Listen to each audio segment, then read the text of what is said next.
Nahuli ng biyenan na babae ang manugang na babae na nagtraidor sa anak na lalaki. Galit na galit, kinuha niya ang kutsilyo at pinutol ang duyan ng manugang. At nagbanta na ipapahayag ang mga kalokohan niya. Sabihin sa anak ng milyonaryo. Ngunit ang manugang ay hindi man lang nag-alala. At mayabang na sinabi na gusto niyang lokohin ang kanyang anak. Sino bang sisisi sa kanyang anak na may utak na umiibig? At lalo pang hindi siya naniniwala sa kanyang ina. Talagang ikinagalit ito ng matanda. Nang makita niyang matigas pa rin ang dila ng biyenan. Agad na tumawag ang manugang sa kanyang fiancé. Anong nangyari, Roro? Hello, Tita Yashuan. Ang kanyang tita. Nandito na naman siya para guluhin ako. Alam kong hindi ako gusto ng tita. Pero hindi naman siya pwedeng basta-basta akong akusahan na nagnanakaw ng tao. Anak, huwag kang maniwala sa kanya. Ngayon ay nakikipaghalikan siya sa lalaking iyon. Hindi maaaring pagtraidor sa akin si Marongrong. Hindi ko pinapayagan kayong api-apihin siya. Nandito na ako agad. Talagang hindi naniwala ang tagapamahala sa ina. Nagbigay ito ng higit pang kayabangan sa manugang. Babala sa biyenan na babae na kung siya'y magiging tapat. Pagkatapos ng kasal, bibigyan pa siya ng makakain. Kung hindi siya magiging tapat, hayaan ang tagapamahalang asawa na huwag na siyang maging ina. Hindi ako iiwan ng anak ko. Nai-record ko ang pag-uusap kanina. Kapag dumating siya, malalaman ang katotohanan. Ano, nai-record mo? Ngayon, tuluyan nang naguluhan ang dalawa, upang makuha ang ebidensya. Pati naisip nilang pumatay para manahimik. Kasabay nito, nagmamadali ang tagapamahala, kaya't nagkaroon ng aksidente. Nangyari ito kasabay ng kanyang ina. Nang muling bumukas ang mga mata ng tagapamahala, tuluyan siyang naguluhan. Tumingin siya pabalik sa kanyang ina sa kama. Agad siyang kumuha ng salamin upang tingnan ang sarili. Nagbago ako at nagkaroon ng anak sa aking paibig. Nangyari na nagpalitan ng kaluluwa ang mag-ina. Nang biglang marinig niya ang pag-uusap ng manugang at ng masamang lalaki. Nag-uusap sila kung paano haharapin ang mag-ina. Mas lalo silang natuwa na bahagyang nasaktan ang tagapamahala. Ang biyenan na babae ay naging taong walang malay. Hindi nila alam. Sa oras na ito, alam na ng tagapamahala ang lahat. Patuloy pa rin ang pag-uusap ng biyenan na babae at isa pa pagkatapos ng kasal, ang buong pamilya ng Go ay kanila na. ATM. Sa oras na iyon, maaari na silang magkasama ng walang pakialam. Nagpa siya ang masamang babae. Bago ang kasal, gusto niyang ipagawa sa tanga na bigyan siya ng 3 malaking regalo. Nagpa siya rin ang biyenan na babae na maghiganti sa masamang babae sa 3 hakbang. Unang hakbang ng masamang babae. Gusto niyang ipagawa sa tagapamahala na bigyan siya ng 999,000 handog sa kasal. At ang unang hakbang ng biyenan na babae ay ang magpakatanga sa paibig. Pagsasampal sa masamang babae ng 999 na beses. Ikalawang hakbang. Gusto ng masamang babae na ipagawa sa tagapamahala na bigyan siya ng mga luxury na sasakyan at milyong halaga ng mga bagay. Milyong halaga ng mansyon. At ang ikalawang hakbang ng biyenan na babae ay ang mangolekta ng ebidensya. Kunin ang lahat ng benepisyo na ibinigay ng anak sa manugang na babae, para hindi siya makakuha ng kahit anong resulta. Ang ikatlong regalo ng masamang babae. Nais na hilingin sa tagapamahala na gawing bagong kasal ang masamang lalaki para sa rehearsal. Sa ganitong paraan, kahit na siya ay ikinasal na sa masamang lalaki. At ang ikatlong hakbang ng biyenan na babae, ay ang palitan ng anak ng isang mabuting asawa. Kapag pareho ng handa ang mga panig sa kanilang mga estratehiya, pumasok ang masamang lalaki at masamang babae sa bahay. Agad na nagkunwari ang biyenan na babae na siya ang anak at nagpakitang nahihilo. Pagpasok ng masamang lalaki, agad siyang nagreklamo. Naipag-utos kay Ginoong Go na alagaan ang kanyang ina. Na ginamit pa ang pagpapakamatay para pilitin ang pinsan na babae na makipaghiwalay sa kanya. Ang kabaitan ng pinsan na babae ang nagdala sa biyenan na babae sa ospital. Agad na nagkunwari ang masamang babae na nagmamalasakit. Lahat ng ito ay kasalanan ko. Huwag mong sisihin siya dahil lang sa inaatake ako ng tiyahin. Nakita ko siyang nakahiga roon, parang gusto nang pumutok ng puso ko. Agad na nagsimula ang pag-arte ng salarin. Nag-angkin na walang kasalanan ng pinsan na babae. Ang kanyang ina, si Ginang Go, ay hindi marunong rumespeto sa mga nakatatanda, at sinabi niyang talagang magulo ang kanilang mayamang pamilya. Ang pinsan na babae ay pinagtitripan na kahit hindi pa siya kasal. Nagbanta silang hindi na itutuloy ang kasal na ito. Nakita ito ng biyenan na babae at ngumiti. Akala ng salarin ay hindi narinig ng tagapamahala. Muling inulit. Dito nagsimula ang biyenan na babae na makisali sa kanilang pag-arte. Anong hindi na itutuloy? Euro, ikaw. Bakit hindi ka na makikipagkasal sa akin? Ang aking kamay. Go Yashuan, sinaktan mo ako. Euro, ginawa ko ito dahil sobrang mahal kita. Mahal kita hanggang sa mawalan ako ng bait. Narinig ko lang na ikaw. Narinig kong ayaw mo nang makipagkasal sa akin. Ako ay nagkokontrol. Hindi ko mapigilan ang sarili. Hindi dahil ayaw ko. Ito ay dahil sa tita niya. Ang nanay ko, ay naku, ang nanay ko. Ano pa ang kaya niyang gawin kundi ang magbanta ng kamatayan? Kung gusto niyang mamatay, hayaan mo na siyang mamatay. Ay naku, huwag mo nang ipagkait ang sarili mo. Kapag pinabayaan mo ang sarili mo, hindi ko na kayang pigilin. Go Yashuan, nababaliw ka na. Paano mo nagagawang manakit? At ikaw pa. Ano bang klaseng pinsan ka? Nakatingin ka lang habang nasasaktan at inaapi ang pinsan mo. Wala ka nang pakialam, di ba? Walang kwenta. Ay naku. Roro, bumangon ka na. Liruro, sa tingin mo, ipagkakait mo pa ba ang sarili mo sa hinaharap? Papayagan mo pa bang magpakasal? Ano sa tingin mo, ipagkakait mo pa ba ang sarili mo? Magpapakasal ka ba o hindi? Ay, magpapakasal ako. Magpapakasal ako, ikakasal ako sa iyo. Nakita ng biyenan na babae na nagpakumbaba ang masamang babae. Dito lang siya tumigil. Kaya't dinala sila sa tindahan ng alahas. Agad na napansin ng masamang babae ang singsing na nagkakahalaga ng free na ₱1,000,000. Sinabi niyang ang 3 milyon ay hindi naman labis para sa kanya. Ngunit, nang marinig ito ng biyenan, agad siyang bumigwas ng malakas na sampal. Ano ang hindi mo kayang tiisin? Wrong. Ikaw ang magiging asawa ko, si Guya Xuan. Paano mo maaring magkaroon ng mga salitang iyon sa iyong diksyonaryo? Wrong. Ikaw ang aking walang katumbas na kayamanan. Paano mo magagamit ang ganitong material na bagay upang sukatin ang aking pagmamahal sa iyo? Ang masamang babae ay naguluhan sa suntok. Nang malapit na siyang makipagtalo, pinigilan siya ng masamang lalaki. Ipinahayag. Sa tingin ni Ginoong Go, hindi sapat ang 3 milyon para sa katayuan ng pinsan. Kaya agad niyang inutusan ang mga tauhan na dalhin ang pinakamahalagang bagay ng tindahan. At hindi nakalimutang bigyan ng tagapamahala ng mataas na pagkilala. Sinabi na ang tagapamahala ay dapat magbigay ng 8 kilo para sa pinsan. Nang marinig ito ng tagapamahala, lumapit siya at sinampal ang masamang lalaki. Tinutokso mo ba ako? Mayroon akong yaman na bilyon. Paano mo ako pinapayagan na gumamit ng ganitong mga patakaran sa paglalaro upang makapag-asawa? Nilali mo ba ang aking magiging asawa? Binibigyan kita ng 8 kilo. Pagkatapos, ang tagapamahala ay umakyat sa masamang lalaki at sinaktan siya. Ang mga tauhan ay nagulat at hindi makapagsalita, hanggang sa mapagod na ang makina ng pelikula. Tsaka lang tumayo ang tagapamahala at pinagawa sa mga tauhan na ipaghalo ang lahat ng ginto sa tindahan. Pagkatapos ay gumawa ng gintong korona bilang kasal na handog para sa bagong kasal. Talagang ikinagalit ito ng mga masamang tao. Pagkatapos ay dinala ng tagapamahala ang masamang babae para bumili ng sasakyan. Ngunit nang mapili na ng masamang babae, ang dumi-duming sasakyan na ito. Nagtatanong ka ba sa aking pagmamahal? Ilabas mo ang pinakamagandang sasakyan ng tindahang ito. Ang wedding dress na walang diamante ay hindi bagay sa iyo. Sinabi kong huwag mong gawing mahirap ang aking bagong kasal. Bakit ka pa pumili ng ganitong pangit na vilya? Alam ba ninyo talaga kung gaano ko kamahal si Ruru? Alam ko kung gaano mo ako kamahal. Hanggang dito na tayo ngayon, ayos lang ba? Hanggang sa mapapayag ang masamang babae ay hindi titigil.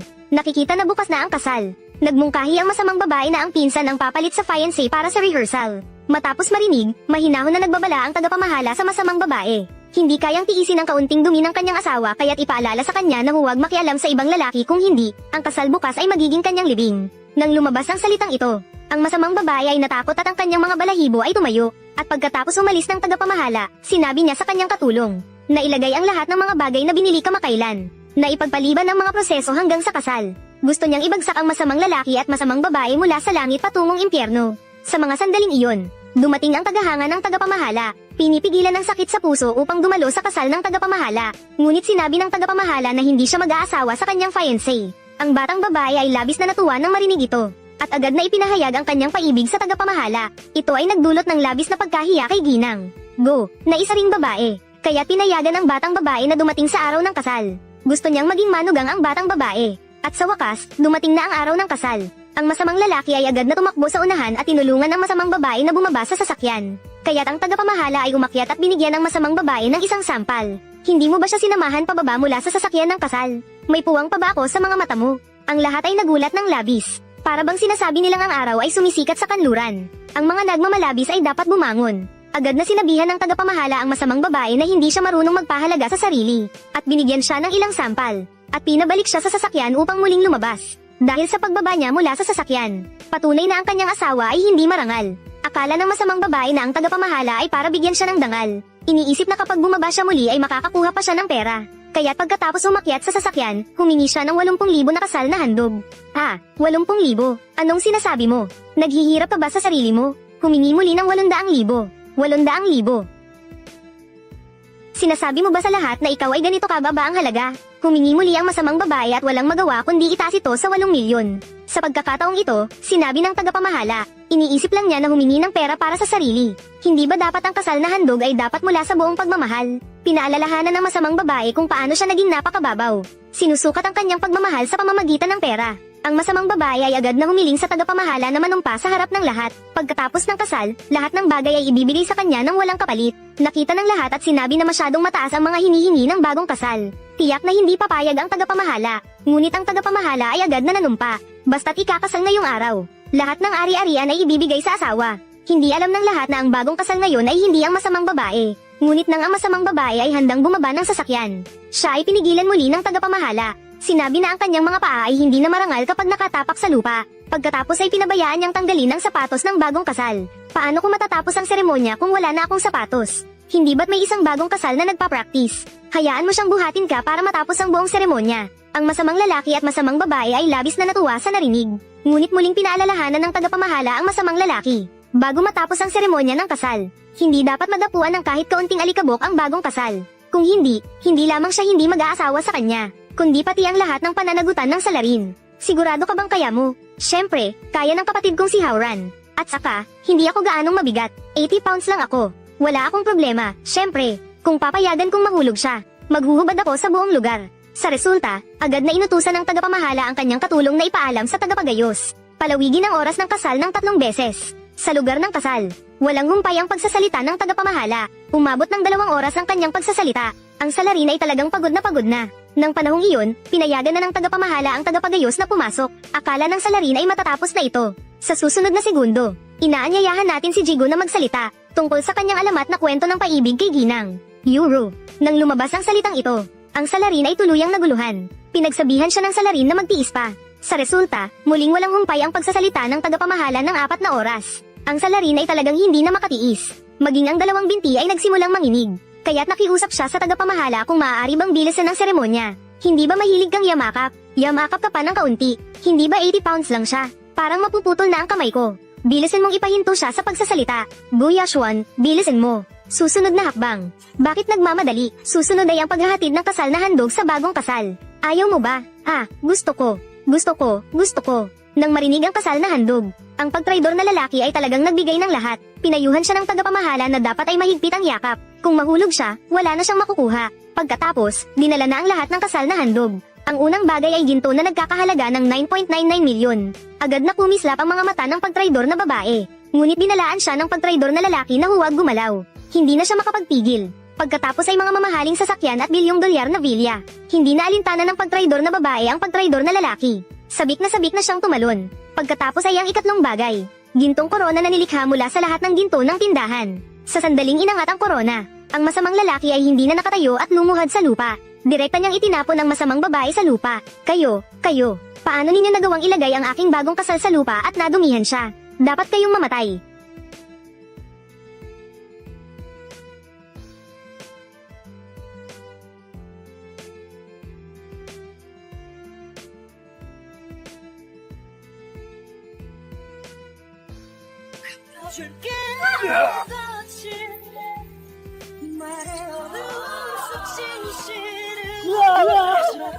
Kuya Howran, nasabi ko na ba, ang aking bagong kasal ay hindi dapat madumihan ng kahit kaunting alikabok. Yashuan, ikaw, nasabi ko na ba, ang aking bagong kasal ay hindi dapat makaranas ng kahit kaunting pagdurusa. Bakit kailangan mo pang gawin ito? Bakit kailangan mo pang pilitin akong mawalan ng bait? At ikaw ang samaire sa aking kasal. Paano na ang kasal na ito? Paano na ito? Kuya Yashuan, subukan. Ruru, tingnan mo. Ginto, bahay, gintong korona. Lahat ng ito ay sa iyo. Handang ibigay sa iyo ang lahat. Pero kailangan lang makumpleto ito. Ang seremonya ng kasal. Pero sayang, madumi ka na ngayon. Paano ko pa ibibigay sa iyo?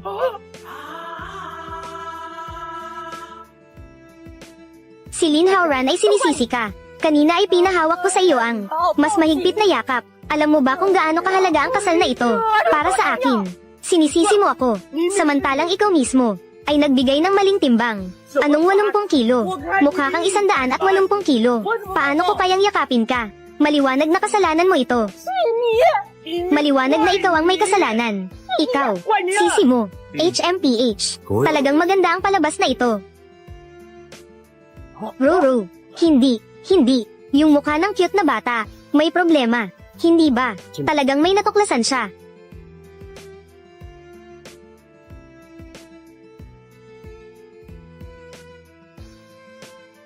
Ruru, huwag nang maingay. Nakalimutan mo na ang plano natin. Una, kailangan nating kalmayan ang cute na bata para makuha natin lahat mula sa pamilya Gu.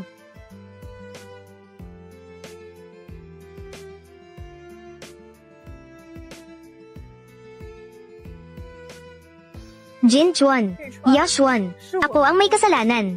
Pasensya na. Gusto ko rin sanang perpektong magpakasal sa iyo. Pero aksidente kong nadumihan. Lilinisin ko. Ayos ba? Kailangan bang linisin ito sa harap ng lahat? Sa harap ng lahat? Hindi. Yashwan. Makakaakyat ako sa itaas para maligo sa guest room. Siguradong malinis na malinis. Pero ikaw ay sa harap ng lahat. Nadumihan ang sarili mo. Pero kailangan mong mag-isa. Tumakbo sa itaas para malinis. Sino ang maniniwala? Paano kung may magduda na hindi ka naligo ng maayos sa itaas? O baka magduda sila kay Yashwan, ang hindi malinis na nobya. Ano ang gagawin? Sabihin nyo nga, naniniwala ba kayo sa kanya? Na malilinis ba siya? Siyempre, hindi na ako naniniwala. Kailangan talagang hugasan ito sa harap ng lahat. Ito ay walang tao. Sino ang makakapagsabi ng malinaw? Tama ba? 党主席，党主席，党主席，党主席，党主席，党主席，党主席，党主席，那就党主席，党主席，党主席，党主席，党主席，那就党主席。 Sige, hugasan natin ito sa harap ng lahat, Kuya Howran. Si Roro ay magtiis ng sandaling pagdurusa upang maging isang tao sa buong buhay.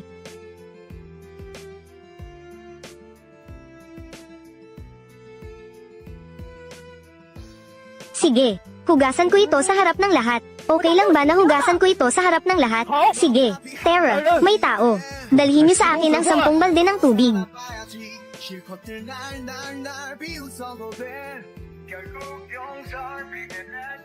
Maaari nang magsimula. Hayaan niyo akong gawin ito. Kanina, ako ay hindi sinasadyang. Nadumihan si Roro. Ako mismo ang tutulong sa kanya na linisin. Tinitiyak kong magiging masaya ang lahat.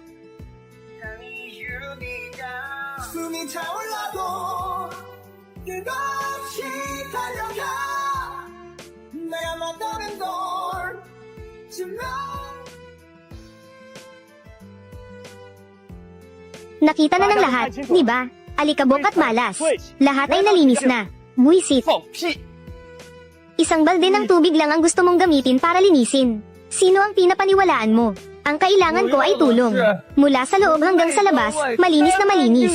Isang ikakasal na walang dumi. Sige, hugasan ko ulit. Agad akong maghuhugas.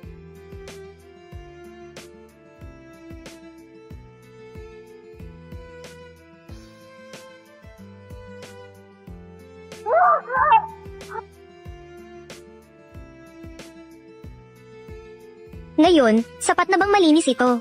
Malinis. Liu Yuro. Akala mo ba talagang nalinis ka na? Nagugas ako ng 10 balde ng tubig. Hindi pa ba ito sapat na malinis? Bu Yashwan, ikaw mismo ang nagsabi nito. Kapag nalinis na, hayaan si Roro. Magpatuloy na maging iyong bagong kasal. Lahat ay nakikinig dito. Gusto mo bang umatras? Umatras. Ang ibig kong sabihin ay, gusto kong magpakasal sa isang malinis at dalisay na bagong kasal. Siya ay Liu Yuro. Tugma ba? Bakit hindi ako tugma? No direct translation. Context needed. Gu Yashwan, ano ang ibig mong sabihin? Ipaliwanag mo ng maayos. Ang ibig kong sabihin ay, ngayon, ako, talagang hindi magpapakasal. Liu Yuro. Ang gulo na ito ngayon, ay ako ang nangaasar sa inyong dalawa. Naglalaro. Ano? Gusto mo kami?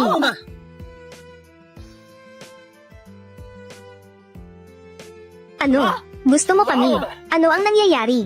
Siya ba si Yashwan at hindi siya? Ang cute ni Lin Yuro, hindi ba? Bakit hindi mo siya pinakasalan? Oo, gusto lang naming panoorin. Ang ganitong cute na tao ay bumangon. Isang magandang palabas na nagpapahiya sa mga gold digger. Hindi ba? Oo, ha ha ha. Anong gold digger? Nagbabalat kayo ka. Maliwanag na siya si Yashwan. Patuloy na hinahabol ako ng masigasig. Mabuti ang aking intensyon. Bigyan lang siya ng pagkakataon. Tama ka, Yashwan. Ikaw ang unang nagudyok. Nakaluhod ka at nagmamakaawa kay Roro. Kaya si Roro lang ang nagpakasal sa'yo. Ngayon, nagbibiro ka ng ganito. Sobrang labis na ito. Nagbibiro. Para bang ako ay isang taong nagbibiro. Hindi ba?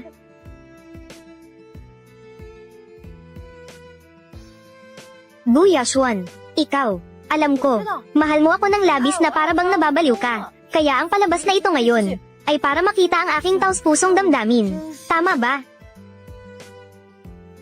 Pirmahan mo ang kontratang ito ng paglilipat. Ngayon, ikakasal ako sa'yo. Lahat ay nakatingin. Ang kontratang ito ay para kay Liu Yuro na gusto niyang ipasa sa akin ang lahat ng handog at lahat ng nasa aking pangalan, lahat ng ari-arian, mga bahay, mga sasakyan, ay ibibigay ng walang kapalit sa kanyang kontrata. Sabihin niyo nga, dapat ko bang pirmahan ang kontratang ito? Siyempre, hindi ko dapat pirmahan. Bakit naman? Para lang sa kasal. Walang dahilan para ipagpalit ang lahat ng yaman. Tama nga, narinig niyo ba? Lahat ay nag-uudyok sa akin na huwag pirmahan ang kontratang ito ni Gu Yashuan. Kung hindi ka pipirma ngayon, hindi ako ikakasal sa iyo ngayon. Ikakasal sa iyo. Sige, okay lang. Kung ganun, hindi tayo ikakasal.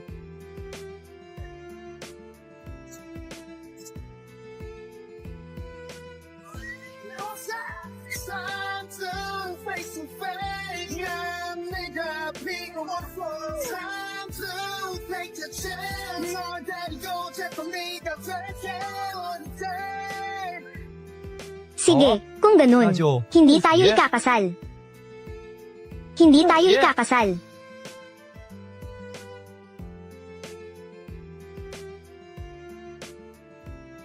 Gu Yashuan, nababaliw ka ba? Pinunit mo ang kontrata. Kahit na ngayon, lumuhad ka sa lupa at humingi sa akin. Hindi pa rin ako makikipagkasal sa'yo. Alam mo ba, pakiusap, hinihiling ko sa'yo. Liu Yuro, nagkakamali ka ba? Ang ikakasal ko ngayon ay may iba. Hinding-hindi ikaw. Marumi at mabaho. Punong-puno ng mga plano. Cute na cute. Ano? May iba ka pang ikakasal. Anong ibang ikakasal? Gu Yashuan, huwag kang magbiro. Si Roro ang tunay na. Pinapangarap mong ikakasal.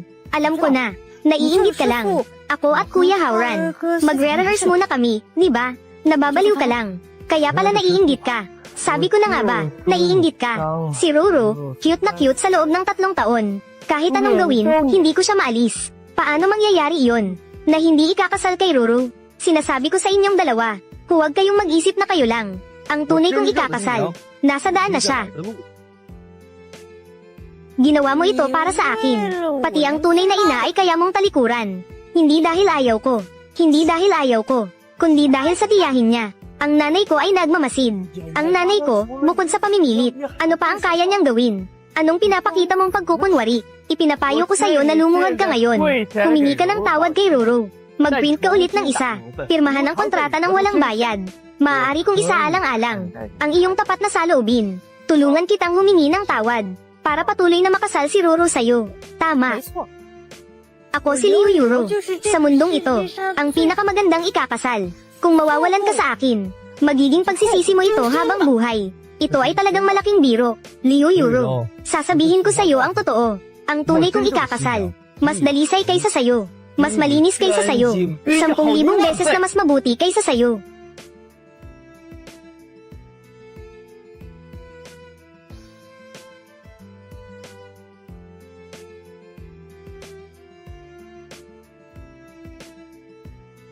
Hey, Manyu, Kuya Yashuan, darating ako sa loob ng 5 minuto. Ibabalik ko kay Ginang, Leo.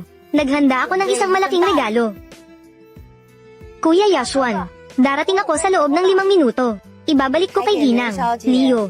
Naghanda ako ng isang malaking regalo. Naghanda ako ng isang malaking regalo. Sige, maghihintay ako sa'yo. Ano, talaga bang mayroon ka? Ibang mga ikakasal. Siyempre. Tiyak na ito ay peke. Gu Yashuan. Ikaw nga si Roro, ang pinakatapat na cute. Paano naman pwedeng magbago ng ganon-ganon na lang? Tama, hindi ko alam kung anong tanga ang maniniwala sa ganitong pekeng tawag. Kung talagang ayaw mo na magpakasal sa akin, bakit ka naghanda ng napakaraming regalo? Para sa ano? At hindi ako makakakuha ng kahit kaunting mahawahan ng alikabok dahil sa akin. Sadyang para sa inyong dalawa, gumawa ng plano para sa mga pang-aabuso.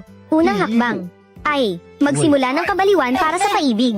Bigyan kayo ng 999 na sampal. Yashuan, ikaw dati, akala mo ba patay na ako, Kuya Hauran?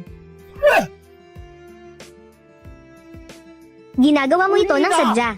Ikaw, palagi kang nagpapanggap na baliw. Ano ang ibig sabihin ng nagpapanggap na baliw? Gusto ko lang, bigyan kayo ng taus-pusong intensyon. Bakit mo naman sinaktan si Roro? Dahil sa 999 na sampal, hindi pa natatapos. Kailangan kong ipagpatuloy. Tara, ipagpatuloy. 499、497、496、495。 Tumigil ka. Gu Yashuan, talaga bang baliw ka na? Baliw na, ano ngayon? Hindi mo ba gusto? Ang nababaliw na ako, kaya't mag-enjoy ka na lang. 享受吧。 Ano sa tingin mo? Nararamdaman mo ba ang aking kabaliwan? Ano ba talaga ang gusto mo? Ang aking bobo na nanay, hindi nangaliwa ang tatay ko, at mabilis siyang makakabangon muli. Lahat ito ay plano ng babaeng naglakbay sa panahon. Gusto niyang maghiwalay ka sa tatay ko, para magkaroon siya ng pagkakataong umangat. Anong tunog iyon? Nanay, baka ako'y nagdadalang tao. Ito ang tinig ng aking anak, pagkatapos ng diborsyo. Nakuha ka ng ibang tao sa pera at katawan. Sa huli, namatay ka sa kalye. Isang katawan, dalawang buhay. Sinamahan niya ang tatay ko sa mga pagsubok. Naging misid, tang na pinapangarap ng lahat. Pinaamo siya ng tatay ko sa buong buhay niya. Naghintay ako ng ilang dekada, bago ako nagkaroon ng pagkakataong ipanganak, at mahirap na pagkakataon na muling mabuhay. Ang aking tunay na ina, pakiusap, lumaban ka. Sige. Mag-a-apply ako ng kalahating araw na bakasyon bukas para magparehistro. Kahit ano pa man ang sabihin ng batang ito, kung totoo o hindi, hindi pa pwedeng maghiwalay sa kasal na ito. Totoo nga, wala kang pagmamahal sa akin. Sinabi kong magdiborsyo ka, nagdiborsyo ka. Wala kang ginawang pagsisikap na pigilin ako. Salbaha, hindi mo kailangang mag-alala. Ang pera sa bahay ay para sa'yo. Hindi ko rin hahayaan na ikaw ang magdala ng aking utang. Makikipaghiwalay ako sa'yo. Hindi ba't dahil sa'yo, nagloko ka? Kung gusto mong makipaghiwalay, sabihin mo ng direkta. Huwag nang maghanap ng mga hindi totoong dahilan. Tapos na. Si Tang Zhou ay determinado ng makipaghiwalay. Tungkol sa nangyaring ito ngayon, kung hindi ito maayos na mahahawakan, ito ay magiging isang permanenteng sugat sa pagitan namin. Isang sugat na mananatili magpakailanman. May ebidensya ako.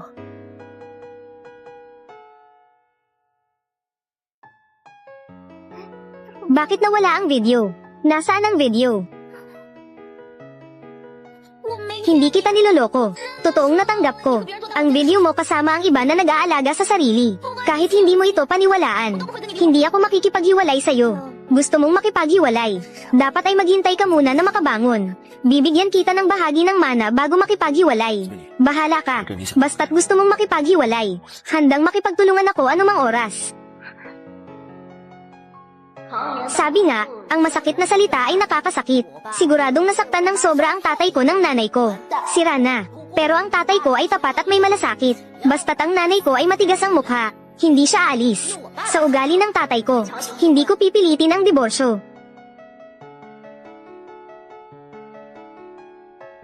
Ang mga bagay na walang hiya, ito ang pinakamagaling ako. Pero ang pinaka nakakabahala, ay yung babaeng naglakbay sa panahon. Kung hindi maghihiwalay ang nanay ko at tatay ko, siguradong makikialam siya. Ang sama-sama, ang antok ko, matutulog na ako. Ang pagkikita namin ni Tang Zhou ay napakamahimala. Siya ay isang maliit na boss na nagsimula mula sa wala. Ako ay isang ordinaryong empleyada.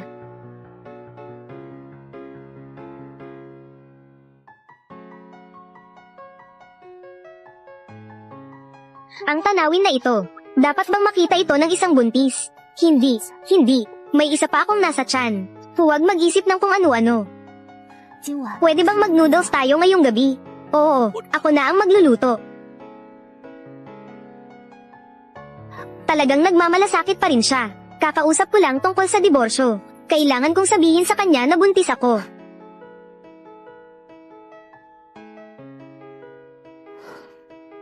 Talaga, napakaikli ng oras. Kahit na pumunta sa ospital para sa blood test, hindi rin tiyak na lalabas. Sabihin ko na lang sa kanya sa loob ng 2 araw. Men.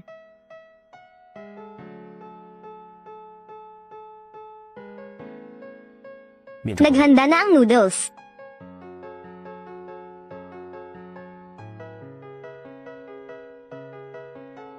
Sa ganitong sitwasyon ko ngayon, marahil, ganito na ang buhay ko. Ang pag-alis mo ay tamang desisyon. Hindi kita sisisihin. Wala kang dapat ikabahala. Talagang nag-aalala siya sa pagbanggit ko ng diborsyo. Hindi ako gutom. Kumain ka na. Uuwi na ako sa kwarto para magpahinga. Ayaw ba niyang kumain?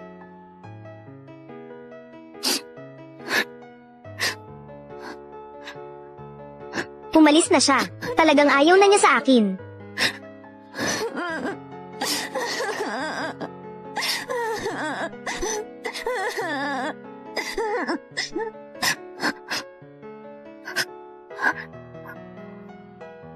Yung gusto mong kainin. Huwag kang magutom. Salamat. Walang anuman.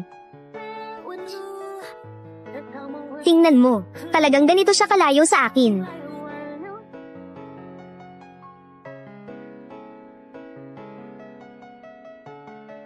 Pinapanta ako ng boss sa ibang lugar, para pangasiwaan ng isang proyekto. Kailangan kong umalis ng ilang araw. Mag-ingat ka sa bahay mag-isa. Ilang araw ay ilang araw. Kung mabilis, 1 linggo. Pinakamababa ay hindi lalampas ng kalahating buwan. Kaya't bumalik ka na agad. HMM. Tungkol sa diborsyo. Pag-isipan mo ulit ng mabuti.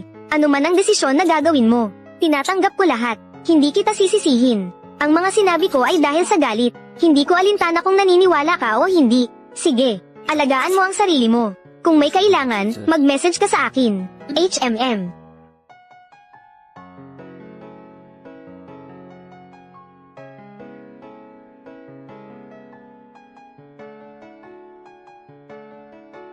Pag-alis ni Tangjo.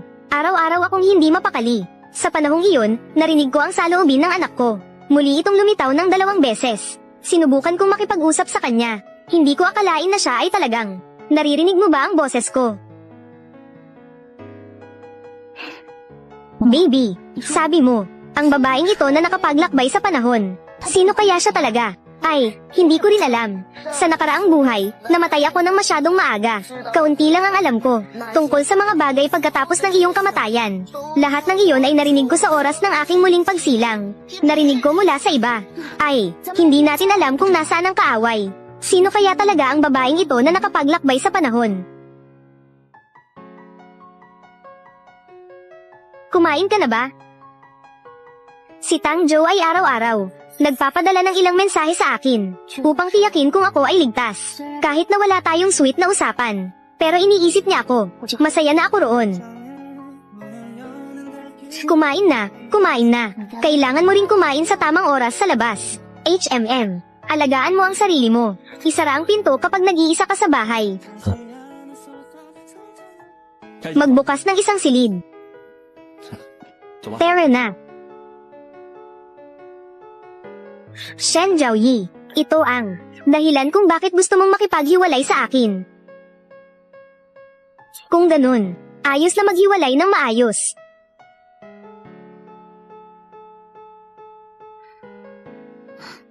Si Tangjo ay 3 araw na, hindi na nag-reply sa mga mensahe ko. Hindi ba't maayos pa ang lahat ilang araw na ang nakalipas?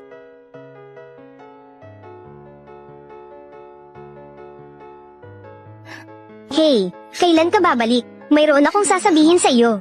Uuwi ako pagkatapos ng 1 oras. HMM. Sige, hihintayin kita. Ayos. Nakapag-test na ang pregnancy test. Hihintayin kong bumalik siya. Sasabihin ko sa kanya.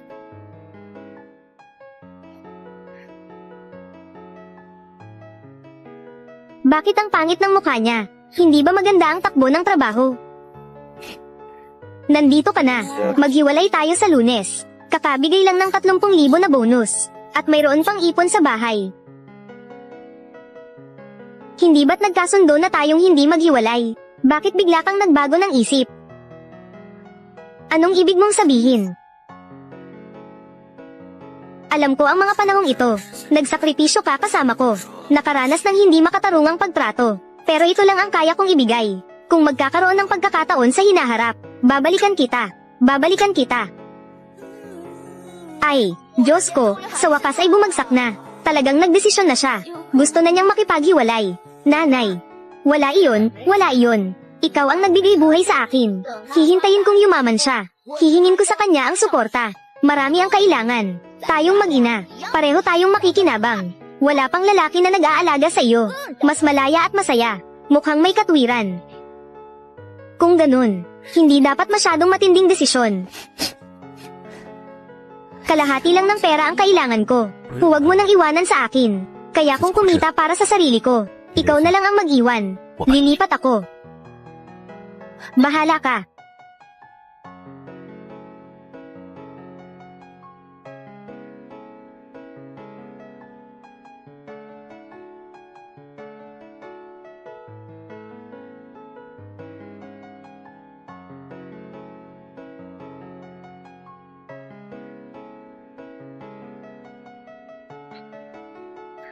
Tang Jo, talaga bang may lakas ka ng loob na makipaghiwalay sa akin?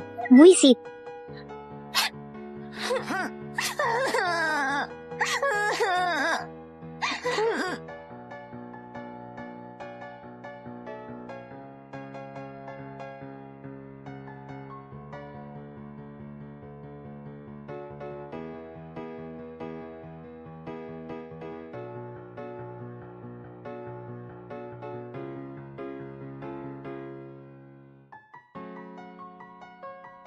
Totoong may lagnat ako. Ang hirap ng pakiramdam. Noong nagkasakit ako dati, nandyan si Tang Jo para samahan ako. Alagaan ako. Tang Jo, nasaan ka na ngayon?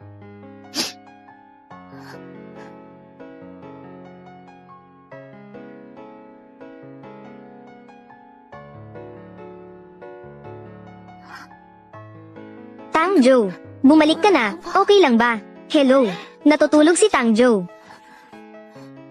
Sino ka? Nasaan si Tang Jo? Pahintulutan mo siyang sumagot ng telepono. Hindi siya masyadong komportable ngayon. May kailangan ka ba? Maaari kong iparating. Anong uri ng babae ang naglalakbay sa oras? Kitang-kita na siya ay isang walang kwentang lalaki. Buisit.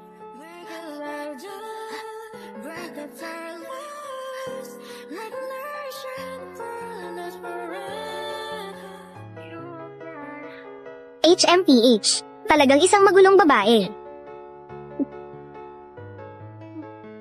Kung hindi dahil kay Shen Zhaoyi, na nakialam noon, na ikinasal kay Tang Jo, dapat ako iyon. Sa tulong ng yaman ng pamilya Shu, siguradong makakabangon si Kuya Tang Jo. Muling babangon. Sa oras na iyon, ang makakasama mo sa tagumpay, ay ako lamang. Kuya Tang Jo, gising ka na. Hindi na maaga. Sige, pumunta ka na sa akin. Anong oras na? Ay.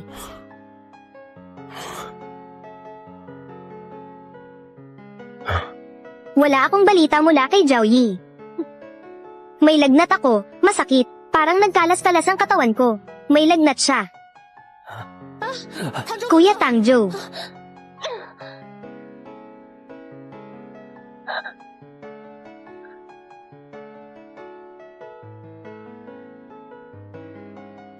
Bakit ang taas ng lagnat niya?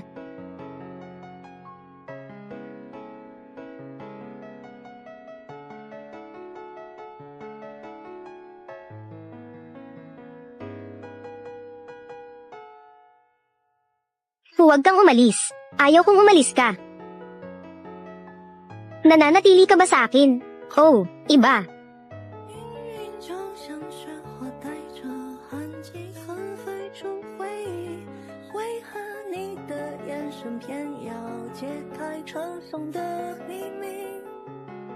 Buntis siya.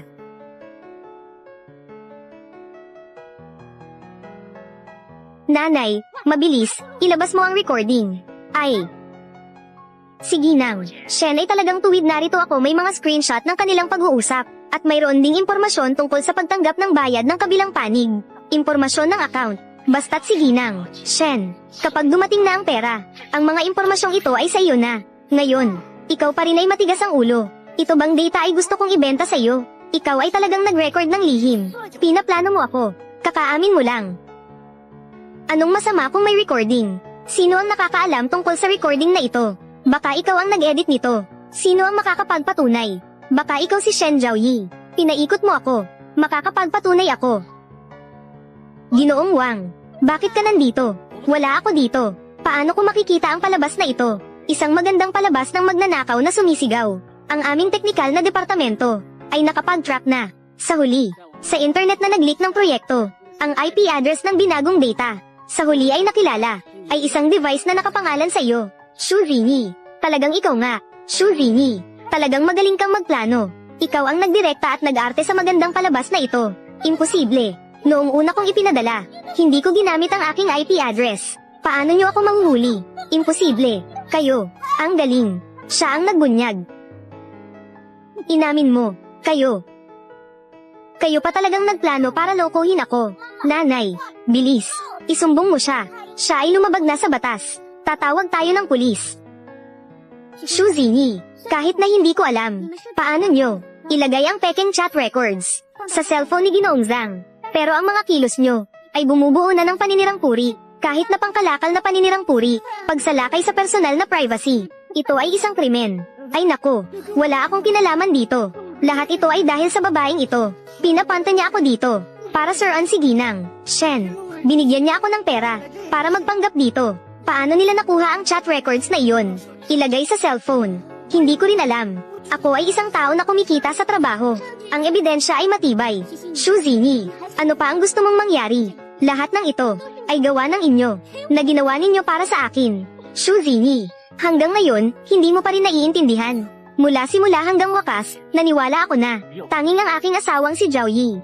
Ginang, Shu, anong nais mong sabihin? Sabihin mo na lang sa pulis. Ginang, Shu Zini, ikaw ay inakusahan ng paglabag sa mga komersyal na lihim, paninirang puri at maling akusasyon. Mangyaring sumama ka sa amin sa istasyon ng pulis, upang sumailalim sa investigasyon. Hindi. Kuya Tangjo, tulungan mo ako, okay ba? Ginawa ko ang lahat ng ito, dahil mahal kita. Mas mahal kita kaysa kay Shen Zhaoyi. Pakiusap, tulungan mo ako, okay ba? Ang iyong pagmamahal, ay nagdudulot lamang sa akin, ng pagkasuka at takot. Ang batas ay magbibigay sa iyo ng tamang hatol. Dalhin siya. Oh, Kuya Tangjo, wala itong kinalaman sa akin. Pasensya na, asawa. Ikinalulungkot kong nakatakot ka. Napakabuti. Ang masamang babae ay dinala na. Ang mga magulang ay talagang kahanga-hanga. Ginoong Tang, Ginang Tang. Tunay na kahanga-hanga. Hindi naguguluhan sa panganib. Gumawa ng plano. Si Ginang Tang ay talagang matalino at matatag. Kahanga-hanga. Ginoong Wang. Kahit na nahuli si Shu Zini. Pero, ang pangunahing teknolohiya na ito, datos, ay nalik pa rin. Huwag mag-alala, asawa. Sa bagay na ito, handa na kami ni Ginoong Wang. Tama, Ginang Tang. Ang bahagi ng datos na nalik, ay talagang sinadya namin. Nailabas bilang isang smoke bomb, nakasama ang paunang bersyon ng nakaliligaw na impormasyon. Ang tunay na mga lihim ng negosyo at datos, ay ligtas at buo. Ang nalik na datos, sa halip ay nagbigay daan sa mga kakumpetensya, na maglakbay ng mas maraming liko. Kaya pala ganito, kakagulat mo sa akin, Ginoong Tang, ang inyong napakabait na asawa, talagang kahanga-hanga, may tapang at talino. Sa mga kritikal na sandali, ay makakasama ka pang makipaglaban. Ito ay iyong kapalaran, at swerte rin ng proyekto. Tama ang sinabi ni Ginoong Wang, ang makapag-asawa kay Zhao Yi, ay ang pinakamalaking swerte sa buhay ko. Ang galing na ito, talagang maswerte ako. Ang asawa ko ay gwapo at marunong kumita, at ang luto ay napakasarap, tanga lang ang makikipaghiwalay sa kanya. Oo nga, Mommy, sa wakas ay naging matalino ka. Baby, sabi mo, tungkol kay Shu Zini, nahuli na namin siya, kaya ba, na ang ating kapahamakan ay natapos na. Mama, huwag ka munang mag-relax. Kanina ay inisip ko ng mabuti. Yung si Shu Zini, hindi siya yung tunay na babae na naglakbay sa panahon. Maaaring may iba pang tao. Namatay ako ng maaga sa nakaraang buhay ko. Maraming bagay ang hindi ko gaanong alam. Pero sa ngayon, mukhang si Shu Zini, mas mukhang isang pyesa na itinulak palabas. Yung tunay na babae na naglakbay sa panahon. Siguradong nasa likod pa rin siya. May mga plano pa siya. Mama, kailangan mong maging maingat. Ang babae na naglakbay sa panahon ay may iba pang tao. Malamang. Alam ko na. Siguradong magiging maingat ako.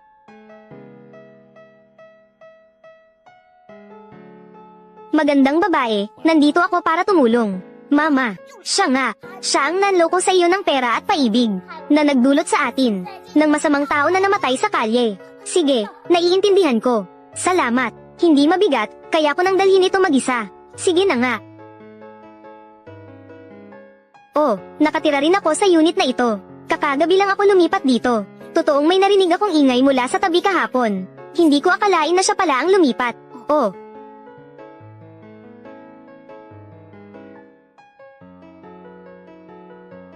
Ang swerte naman. Nakatira rin ako dito. Talagang swerte. Palem.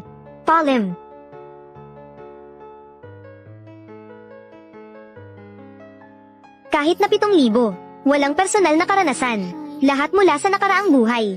Pero sa tuwing naiisip ko ang sinabi ng bata, ang malupit kong kapalaran, talagang nagiging dahilan ito, para makaramdam ng takot, na parang nangangalit ang anit. Asawa, anong nangyari, asawa? Bakit ka natatakot ng ganito? May isang tao sa tabi natin, na lumipat dito na kakaiba. May duda ako, na siya ay may masamang balak sa akin. Gusto ko ring lumipat sa ibang lugar.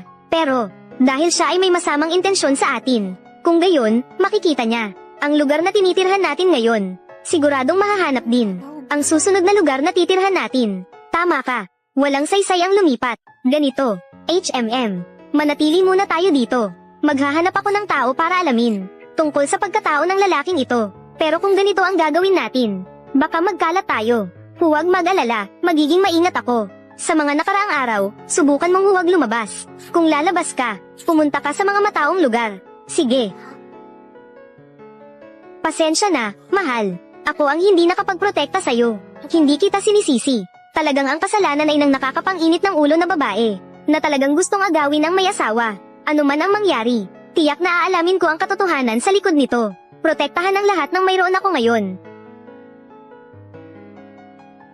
Ate, ang swerte naman. Nakita na naman kita. Nanay, ang masamang tao na ito. Mukhang sinasadya niyang hintayin ka. Huwag kang magpaloko. Siyempre, hindi ako magpapaloko. Ang batang ito ay hindi kasing ganda ng asawa ko. Malayo ang agwat. Ako si Song Rui. Isa akong intern sa ika-4 na taon. Nagtatrabaho ako sa isang kumpanya malapit dito. Shen Jiaoyi. Oh, tama. Kakagawa ko lang ng pagkain. Napansin kong wala ng asin sa bahay. Mayroon ka bang asin sa bahay? Pwede bang makahiram ng kaunti? Sandali lang. Narito, huwag mo nang ibalik. Sige. Salamat, ate. Napakabait mo, ate. Walang anuman. Ate, nakikita kitang madalas na nag-iisa sa bahay. Abala ba ang asawa mo? Oo, talagang abala siya sa trabaho. Kung nag-iisa ka lang sa bahay, baka mabagot ka. Ako rin, kakalipat ko lang dito.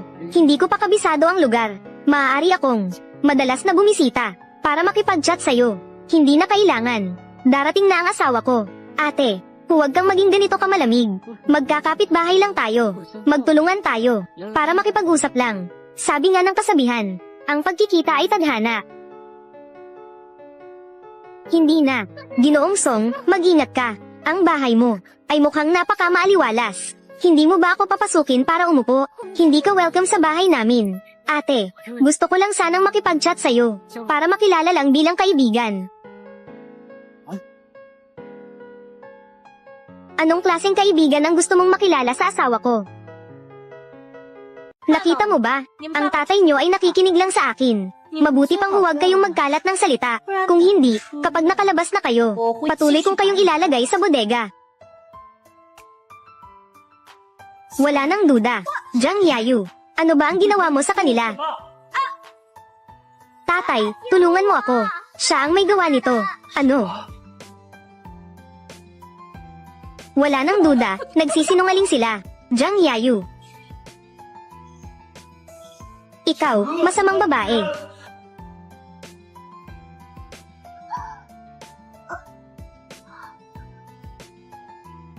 Tatay, siya ang masamang babae. Niloko mo kami, di ba? Hindi mo siya pinayagang saktan kami. At hindi ka naman nagplano na pakasalan siya, di ba? Tatay, alam namin mali kami. Miss na namin si Mama. Lahat ito ay dahil sa masamang babaeng ito. Pinilit kaming akusahan si Mama. At pinalayas pa si Mama. Mag-usap kayong dalawa ng maayos. Paano niya kayo pinilit na akusahan si Mama? Siya ang masamang babae na. Kinuha kami mula sa paaralan. Dinala kami sa bodega. Sabi niya, dadalhin ka niya para hanapin kami. At sasabihin niyang si Mama ang may gawa. Matapos palayasin si Mama, wala nang sino man ang patuloy na mga andalaga sa atin. Ano man ang gusto naming gawin, maaari naming gawin. Tungkol din sa bracelet na iyon, siya rin ang naging bento ng mga akusasyon laban sa nanay. Hindi niya rin kami pinapayagang sabihin sa iyo. Sinabi niyang alam mo rin, para lang sadyang parusahan ng nanay. Marami pang ibang bagay. Itay, ayaw na ba sa atin ng nanay? Wala na ba tayong nanay?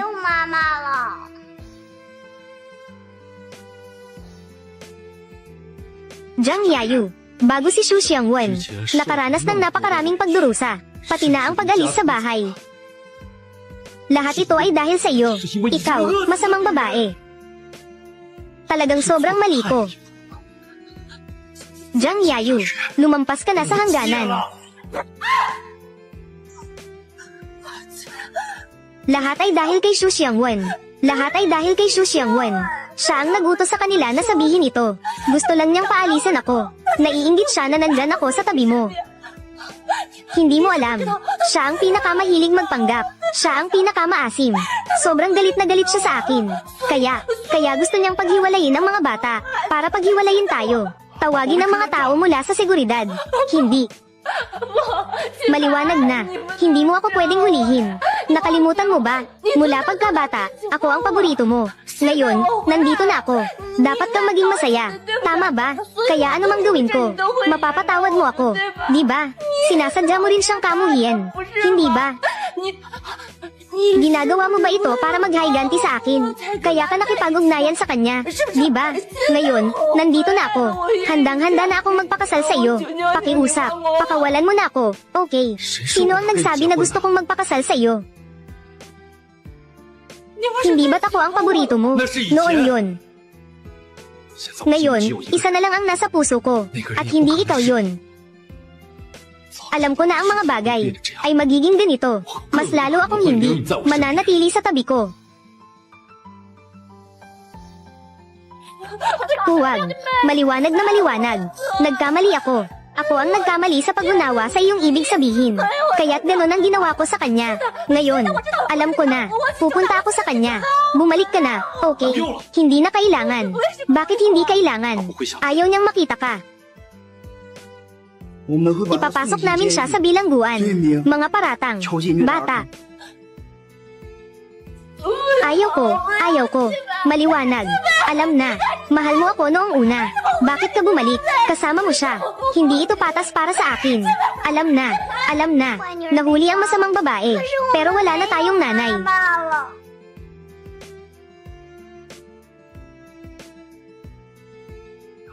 Hindi mangyayari. Hindi kayo mawawalan ng nanay. Daday ibabalik ang inyong nanay. Iuuwi siya. Pumunta tayo para humingi ng tawad sa nanay. At pagkatapos ay iuuwi siya. Ayos ba? Ayos. Tatay, pumunta tayo para sunduin ang nanay.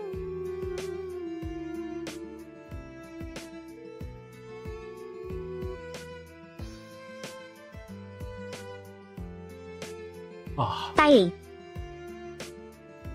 Nanay. Hindi dapat mawalan ng nanay ang mga bata. Hindi rin ako pwedeng mawalan ng Wanwan. Pakiusap, please.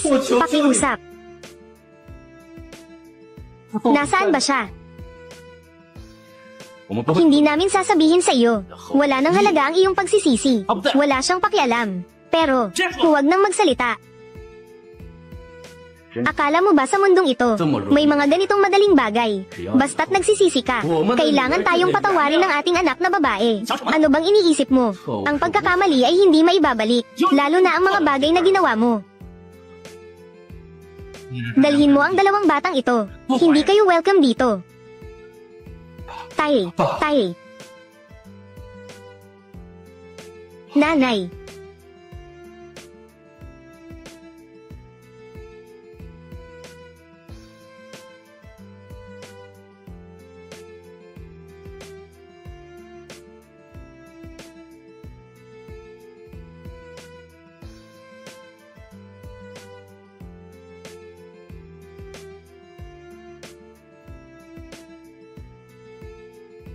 Si Xiaoqing at si Xiaoring. Ngayon, hindi na makasabay sa klase. Palaging nawawala sa isip. Hindi rin natatapos ang mga takdang aralin. Kung talagang hindi kaya, magpapaulit na lang. Huwag naman, guro. Talagang abala ako nitong mga nakaraang panahon. Wala rin ang nanay ng mga bata sa bahay. Mahirap talagang alagaan sila. Makalipas ang ilang araw, magiging maayos din. Salamat, guro. Direktor, naghahanap sa iyo ang direktor. Direktor, hinahanap mo ako.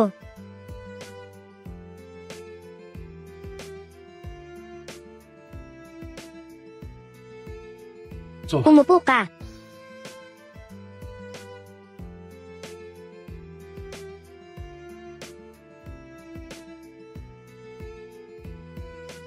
Salamat, Direktor. Umupo ka.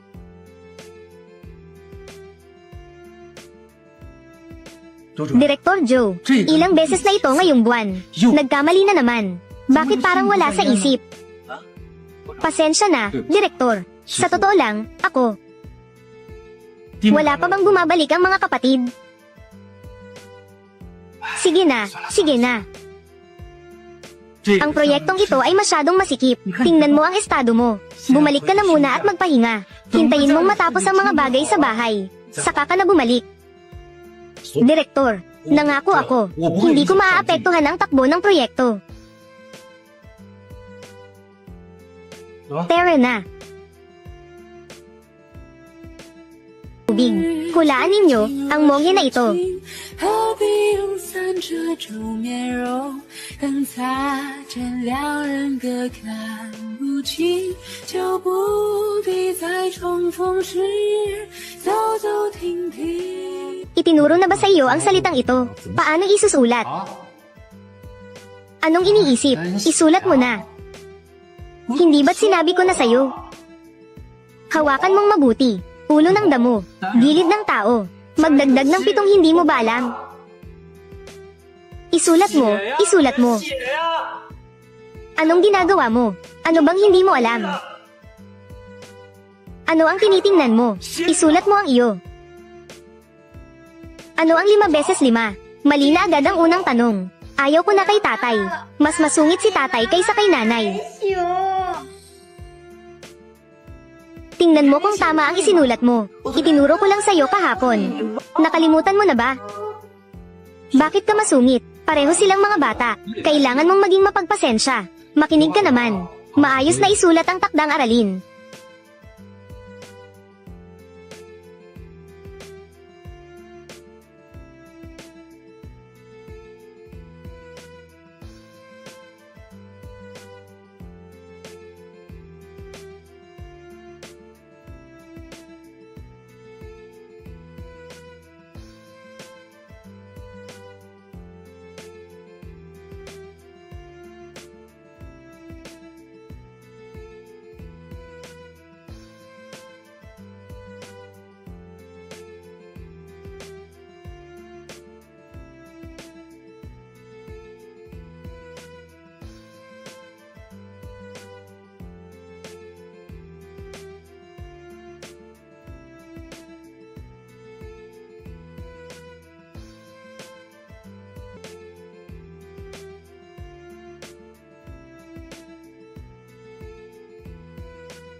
Hello, Direktor. Kamakailan lang.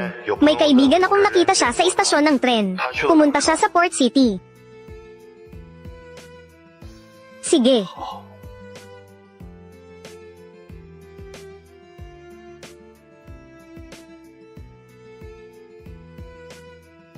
Tatay. Talaga bang makikita natin? Si nanay.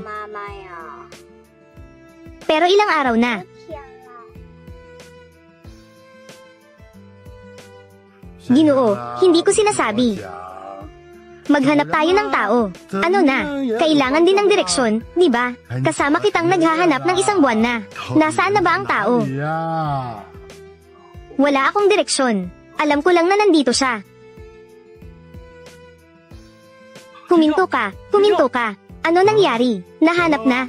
Anong nangyari kay tatay?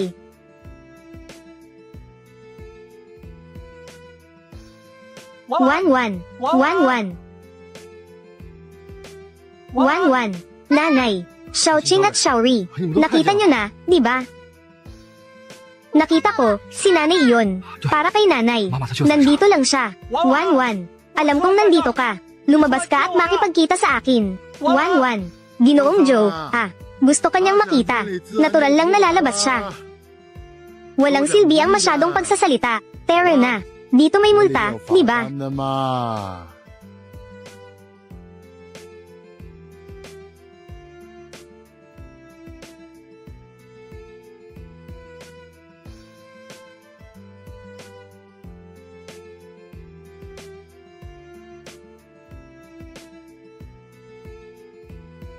Su Xiangwen, ang tindi ng puso mo. Narito ang pagtitipon para sa pag-aanunsyo ng negosyo. Pakiusap, umalis kayo. Wan. Alam namin kami ay nagkamali. Bumalik ka na sa amin. Oo, mama. Nagkamali kami. Pasensya na, mama. Joe Jai by 0. Nagdiborsyo na kami. May pamilya pa ba tayo? Kayo ang hindi pumayag sa akin. Bilang inyong ina. Hindi na ako. Ang inyong ina. Si Jiang Yayo ang tunay. Kung wala namang ibang bagay, mauna na kayong umuwi. Mayroon pa akong trabaho na dapat tapusin. 1-1. 1-1. Wala na si Jiang Yayo. Matapos kang umalis, pinalayas ko siya. Tungkol sa mga bagay na pinagsabuatan niya laban sa iyo. Alam na namin ang lahat. 1-1. Matapos kang umalis, lahat kami ay nagsisisi. Walang ginang sa bahay na ito. Hindi kami makatatagal kahit isang saglit. 1-1. Nakikiusap ako sa iyo. Bigyan mo kami ng isa pang pagkakataon. Pwede ba? Mama, dati, kami ang may kasalanan. Maraming bagay. Lahat ay dahil sa masamang babaeng si Jiang Yayo. Siya ang nagudyok. Pakiusap, patawarin mo kami sa pagkakataong ito. Mama, hindi pwedeng walang ikaw sa bahay. Bumalik ka na kasama namin. Joe Jaibay, si Jiang Yayo ay hindi ang iniisip mo. Walang pakialam sa moral na hangganan. Siya rin ba ang taong determinado na makasama? Paano? Bakit hindi na kayo magkasama ngayon? Alam mo ang kanyang tunay na katauhan. Alam mo na siya ay isang masamang babae. Ngayon, alam mo na at nagsisisi ka. Huwag mo ring ipakita sa akin na nagmamalabis ng malalim na pagmamahal. Gaano karaming pagmamahal ang mayroon ka para sa akin? Alam ko na. Joe Ching, Joe Rui, may kakayahan na kayong makilala ang tama at mali. Dapat din ninyong malaman na protektahan ang inyong ina mula nang kayo ay ipanganak. Ako ang nag-alaga sa inyo. 4 na libra lamang nang kayo ay ipanganak. Palagi kayong may sakit, kaya't hindi ako nagpakasigla kahit isang sandali. Pinangangasiwaan ko kayo sa lahat ng bagay. Maari kayong hindi magustuhan ako, ngunit hindi ninyo ako dapat sadyang saktan.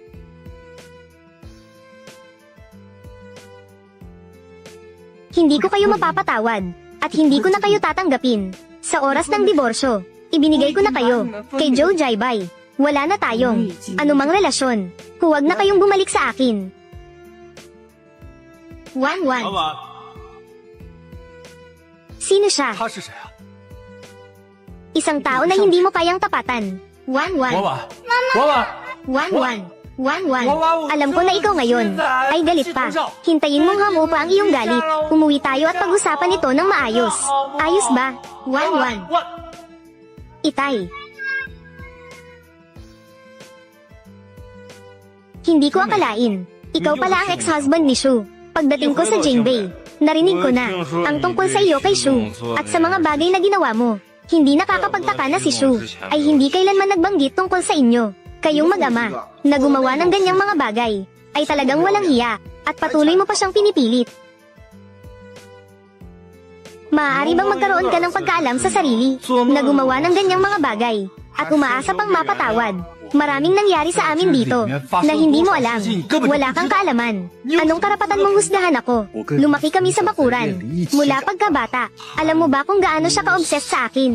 Alam mo ba, para makasama ako, nagbigay siya ng napakarami. Kahit alam niyang may gusto akong iba, siya pa nga, ay nagsabi, ituloy mo pa, hindi kita maabot, kahit noon o ngayon. Mula sa puso mo ay mayroon ng ibang tao na nagsimula. Hindi ka karapat-dapat kay Ginoong Shu. Ngayon si Ginoong Shu ay mayroon ng hinaharap na asawa.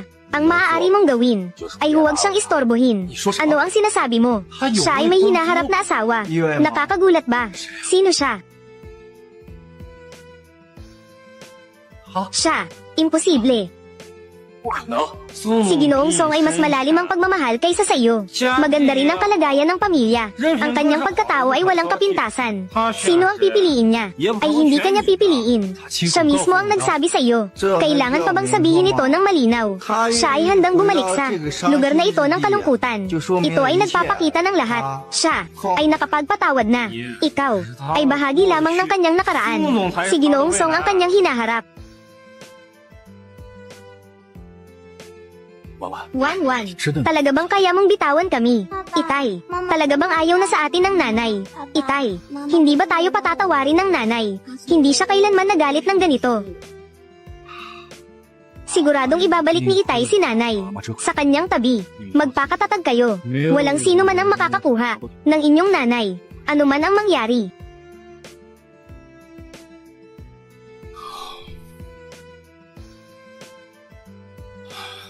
Wanwan, ako. Huwag kang masyadong kabahan. Dahil ako ay bumalik na. Ayos na ito. May plano silang dumating para sa akin. Huwag kang mag-alala. Wala na akong pakialam sa kanila. Wala na akong nararamdaman para sa kanila. Kahit dati. Wala akong paraan para bitawan ito. Pero ngayon, ako na lang ang sarili ko. Hindi. Nandito pa ako para sa iyo.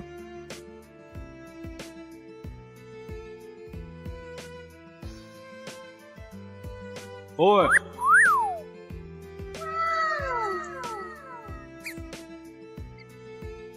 Tanggapin mo. Magandang babae. Ang tanikala ng 60 taon sa nakaraang buhay. Ang tinatawag na pamilya. Responsibilidad. Mga anak. Naipakita na sa akin ang lahat. Ang aking mga sakripisyo. Ang kapalit ay pagmaliit at pagyurak sa aking dignidad. Magsimula muli. Ang pinaka-pinagsisisihan ko ay ang sarili ko at ang mga magulang ko. At palaging nag-aalala sa aking mga pangarap. Wala nang dahilan para bumalik. Kung babalik sila, bibigyan ko sila ng resulta. Nanay. Xiangwen. Nandyan sila araw-araw sa pintuan. Hindi ko sila mapaalis. Gusto kong makipag-usap sa kanila sa huli. Kailangan mo ba ng kasama? Hindi na, kaya ko nang ayusin ito. Sige. Kumusta? Pwede bang magtanong? Alam mo ba kung nasaan si Xu Xiangwen? Nasaan ang opisina niya? Salamat. Xiangwen. Nanay. Nanay. Tatay. Dumadating kami araw-araw. Kailan namin makikita ang nanay?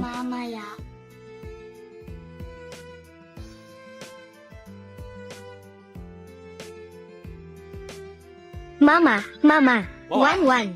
Mama, mama.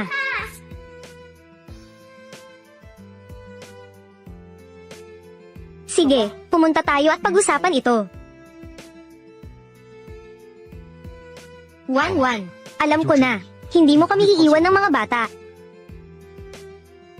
Pagkatapos ng pagkikita na ito, bumalik na kayo. Sa hinaharap, mas mabuti pang huwag na tayong magkita. Wanwan. Alam kong gusto mong magtayo ng tindahan. Kaya, tinulungan kita na tingnan ng ilang mga tindahan. Magaganda ang lokasyon. Gusto ko lang talagang tumulong sa iyo. Hindi dapat ganito ang nangyayari sa atin. Joe Jaibay, sana malaman mo, hindi ko kailangan ng anumang tulong mo. Sa hinaharap, mas mabuti pang huwag na tayong magkita. Alam kong dati, maraming mali akong nagawa. Pero sa pagitan ko at ni Jiang Yayu, walang nangyaring anuman. Kahit gaano ka pa kisendit, dapat ay tapos na ito. Talaga bang gusto mong iwanan ang ating kasal at ang dalawang bata? Si Xiao Qing at Xiao Rui, alam din nila na mali sila. Matapos kang umalis, marami na silang nagbago. Miss na miss ka na nila. Wanwan. Miss na miss din kita. Alam kong galit ka sa akin. Noong ikinasal tayo, wala akong naibigay na singsing sa iyo. Babawiin ko ito. Sa bawat pista mula ngayon. Mama, Wanwan. Ulitin ko lang sa huli. Hindi na ako asawa ng sinuman. At hindi na rin ako ina ng sinuman. Ako ay ako lamang. Wala nang ugnayan sa pagitan natin. Wala na akong anumang relasyon sa inyo. Nahanap ko na ang aking sarili. At malinaw na kung ano ang gusto ko. Joe Jaibay. Wala na tayong posibilidad. Alam ko, sa nakaraang 10 taon, ako ang nagkulang sa iyo. Hanggang sa umalis ka, doon ko lang natanto sa aking puso. Talagang may lugar ka. Sa mga nakaraang araw, palagi kitang naiisip. Parang noong una na iniisip ko si Jiang Yayu. Joe Jaibay, ang 10 taon ay mahaba. Mahabang panahon na akala ko ay habang buhay. Na mamumuhay sa ganitong buhay na pinabayaan ninyo. Ang 10 taon ay maikli rin. Marami pa akong 10 taon sa hinaharap. At maraming pagpipilian. Sa tingin mo, bakit ako pipili ng isang kasama ang taong minsang nasaktan ako, na makasama ang pagmamahal ninyo? Para sa akin, walang halaga. Nanay, pakinggan mo ako, ipapaliwanag ko. Bitawan mo siya. Ikaw na naman. Anong pakialam mo? Si Wanwan ay atin. Pangkalahatang tagapamahala ng grupo ng damit. Sabi niya, ayaw niya. Kaya walang makakapilit sa kanya. Marahil dati, wala siyang magawa. Pero ngayon, walang makakapilit sa kanya. Sabi niya, ayaw niya. Huwag na kayong magpumilit. Masamang tiyuhin. Ibalik mo ang nanay sa amin. Nanay, huwag kang makinig sa kanya. Ikaw ang aming nanay. Patahimikin mo na ang masamang tiyuhin na ito. Tapusin na ito. Alam kong pagkatapos kong patawarin kayo, ano ang mangyayari? Joe Jaibay. 1-1. Pakiusap, huwag ka nang magsalita. 1-1. Sa totoo lang, ako, naubos na ang pagkakataon na ibinigay ko sa iyo. Nanay, 1-1. Hindi ba pwedeng maging kagalang-galang? Bakit mayroon kang maling akala na hindi siya alis?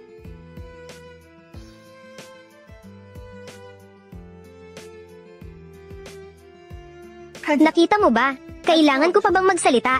Imposible. Imposible. 1-1. Ginagawa mo ito para magalit ako, di ba? Sa pagitan ninyo. Imposible na ganito kabilis. Hindi ito masaya kahit kaunti. Lahat ito ay matagal ng pinlano. Ang pagmamahal ko sa kanya ay mas malalim ng 10,000 beses kaysa sa iyo. Tara na.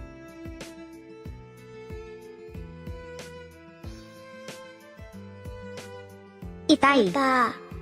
Hindi na tayo patatawarin ni nanay. Hindi ko pa kailanman nakita. Siya ay sobrang galit. Ang dati niyang sarili. Hindi siya kailanman naging ganito. Si Xiao Qing. Si Xiao Ri. Si nanay ay nalilang lamang ng masasamang tao. Nabulag ang kanyang mga mata. Kapag nalaman niya kung sino talaga siya. Tunay na pamilya. Siya ay babalik. Kayong dalawa. Samahan si Itay. Pumunta at humingi kay nanay na bumalik. Okay ba? Okay. Tayo ay mga anak ni nanay. Siguradong magiging malambot ang kanyang puso. Oo nga. Siguradong si nanay ay patatawarin tayo. Tara na.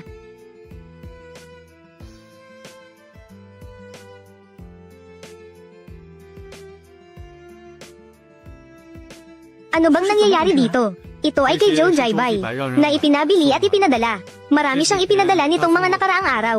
Hindi ka nagsasalita. Hindi ko rin alam kung paano ito ayusin. Huwag nang lumipat. Lahat ito ay inutusan tayo ni Ginoong Joe na lumipat. Itapon na lang. Ha?